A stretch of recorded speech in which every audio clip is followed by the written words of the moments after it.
everybody, welcome back for some more card reviews. We have the lead up to Volibear with some Freljord and Targon cards.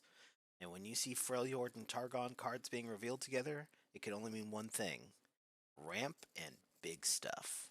So let's take a look and see what we got going on.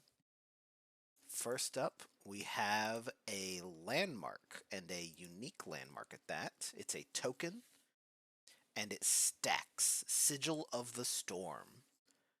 Titanic allies cost one less.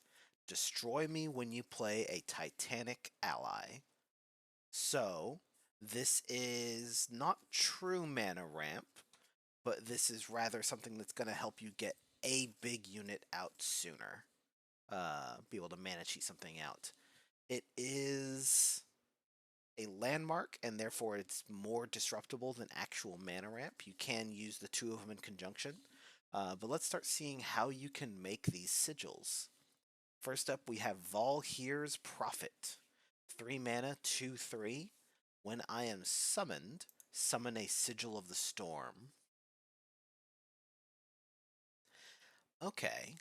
Stat line wise, not the best. 2/3 isn't great. You're giving up a little bit of early board presence, but you're getting that ramp. And this is actually able to do a little bit more than, say, the standing stones, the thing that's only ramps but doesn't have attack. This will be able to trade while you're building up your sigils. The Berserker Ursine, on the other hand, is a 6 mana, so it's coming in kind of late. It's coming in around the time that you're going to start actually seeing Titanic units. But every time you play a spell or skill, summon a Sigil of the Storm. So this is going to be what really ramps you, because you're going to be able to throw out spells and skills all over the place. Now the main question here is how often, or rather the deck building cost. Skills are going to be on units, but spells, getting a good mix of spells and units can be difficult. But if you can run this in perhaps Ionia or PNZ, especially with all the card draw that we have now in Bilgewater and PNZ, you might be able to cycle through a bunch of spells that are hopefully affecting the board, while also building up a bunch of sigils for an extremely cheap unit. Let's move on to the next set of cards. One more Freljordian card. It's Rond, the Magma Serpent. 7 mana, 8/6, and play, summon 3 offerings. Now, what is an offering? I haven't seen this. I've only seen people say this, so I don't know if it's true or not, but it would make sense. Offering was a in development name for Sigil of the Storm. So this is a 7 mana unit that gives you 3 mana cost reduction for the next Titanic ally you play. And it's an 8/6 with no keywords. Decent. It's alright. Not the craziest. Now, this raises. We've gone deep enough now that we really should answer the question: what is a Titanic unit? Is that a new keyword? This Rond certainly looks Titanic, but it doesn't have that as a keyword. Well, Titanic is bolded in yellow, as you can see, and what that means is that it is a new keyword, or a vocab, as it turns out. Titanic is any unit with 8 or more attack or health, and that is on including buffs and including damage. So if you have a Galio, Galio is going to be Titanic when you play it from hand, but once Galio starts taking damage, he's going to lose Titanic because he is, I guess, smaller when he's injured. Don't worry too much about that. But that does mean that for any That's not going to really matter when it comes to Sigils of the Storm, because it is reducing the cost of Titanic cards when you play them, so they're not going to be injured while they're in your hand. Uh, Next up, we have another Titanic unit, this one being a bird, the Herald of Celestial Convergence. 8 mana in Targon. Play, activate other allies' daybreaks and nightfalls. So this is another big capstone for if you're trying to combine Leona and Diana. Trying to combine Nightfall and Daybreak at the same time. And then Daybreak, if you play this with Daybreak, you get Overwhelm. And if you play this with Nightfall, you get Spell Shield. And it is important to remember that you can have both as long as you have Ravoon, the linchpin of any Daybreak deck. So this is technically a Titanic unit. Is this going to go into like a Titanic deck? Probably not. It's a little bit too fixated on Daybreak and Nightfall for you to really want to run it in a deck. But it'll be fun for specifically either of those archetypes or for both archetypes. But it's very late in the game for the average Nightfall deck. You're probably going to only see it in Daybreak or Daybreak and Nightfall combined. Anyway, we move on to the Seismic Shard, and this one is a real game changer. 7 mana for 7 damage to a unit in Targon. Targon is not really... Well, Targon's kind of about big effects, but Targon, when it comes to direct removal, has had a bit of a problem. And this existing is going to be huge for them. It is elemental, so it will synergize with some other elemental stuff. Increasing this thing's damage by 1, not super necessary. Having it activate twice, also not super necessary unless you're trying to take down... unless you're trying to take down something with Spell Shield, maybe. But if you behold a Titanic unit, I cost 3 less.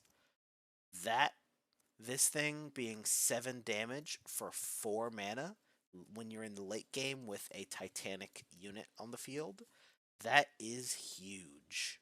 So, I think you're probably going to see this as long as it's a Targon deck with a actual big unit late game, because this is great removal. But once again, this is where it does actually matter that a unit that's Titanic because of health, like the Herald of Celestial Convergence, if it takes any damage, it's no longer Titanic. However, when it comes to Seismic Shard at least, playing Seismic Shard and then they ping, do something to your Herald, you've already played it at a reduced cost. It's too late. So you only have to worry about that if you just have injured units, or if they're preemptively injuring your stuff to play around Seismic Shard. But who's going to do that? Am I right? All in all, the idea of Titanic is very cool. I really like it.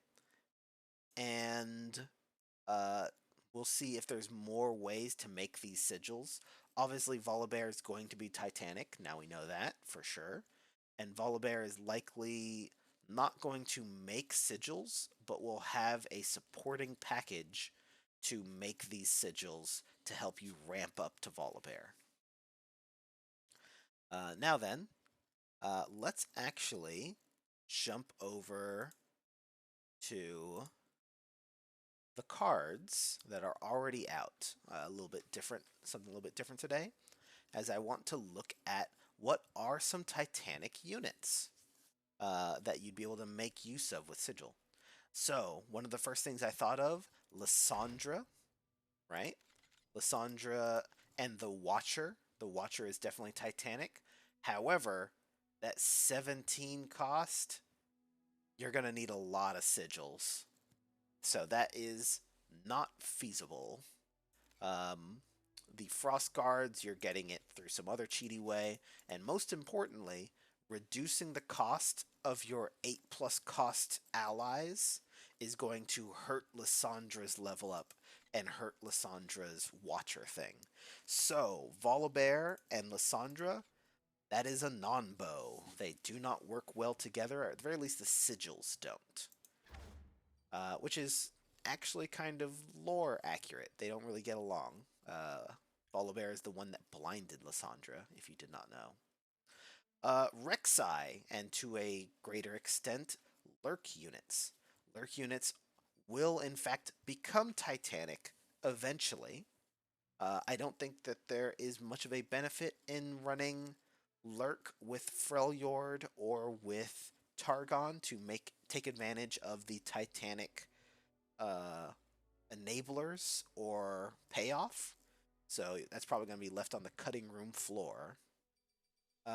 Riven can get there, but Riven comes out way earlier.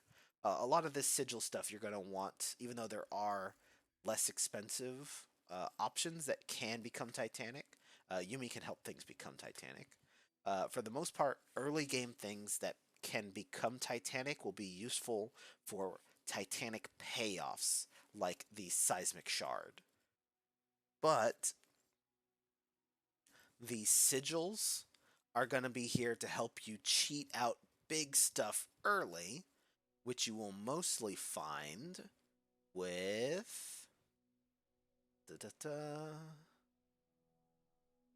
mostly find much later on a leveled up Darius, but Darius will only level up once you've played your first Darius, so meh.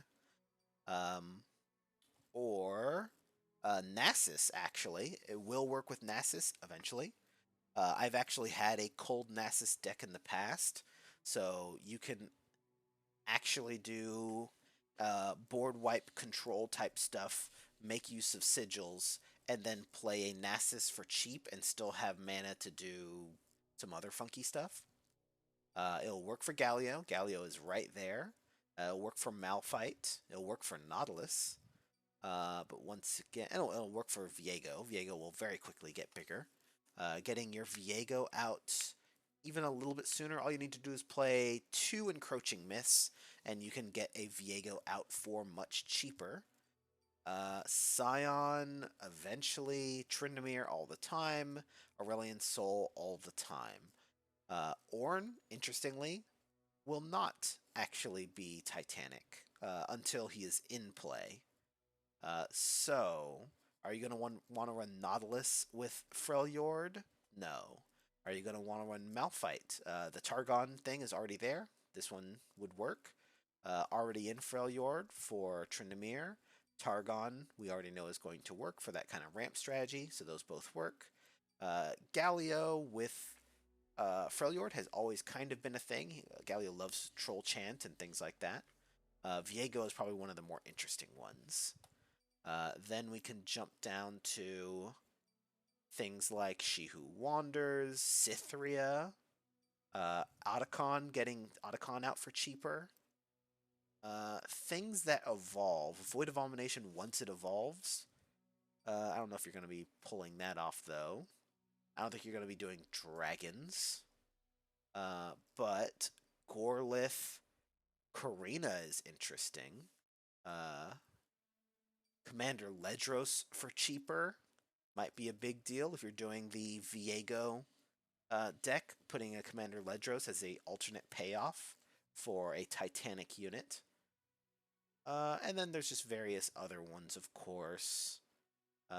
Getting advantage out of Wrath of the Freljord, Tiana, even some dragons. Yeah. The Sanctum Conservator in that Nasus deck I mentioned. Ooh, even Nakageboros, or the Necrotic Arachnoid. There is a decent number of things that are just inherently already Titanic. Both in Freljord and Targon, and then in other places. So I think as a mechanic, depending on what else they do with it, this is going to be very interesting what you might be able to pull off with some weird combos. And they don't even have to add a bunch of keywords everywhere. It's just a new mechanic that cares about power or toughness being 8 or greater. Also, if you happen to be running Ionia, hand buff, or actually, A good one to look at here is under spells in Targon. You can make use of, where is it? Destiny's Call, and this will make anything Titanic. So, all in all, really cool cards. I'm a big fan of what we're looking at here and what this might mean for deck building with Freljord especially. So let me know what you think down below. Leave a like and a comment, and subscribe for the big Volibear reveal tomorrow. Let's see what else comes out that works with Titanic and what Volibear himself, the Thousand Pierced Bear, will do. You guys have a good one.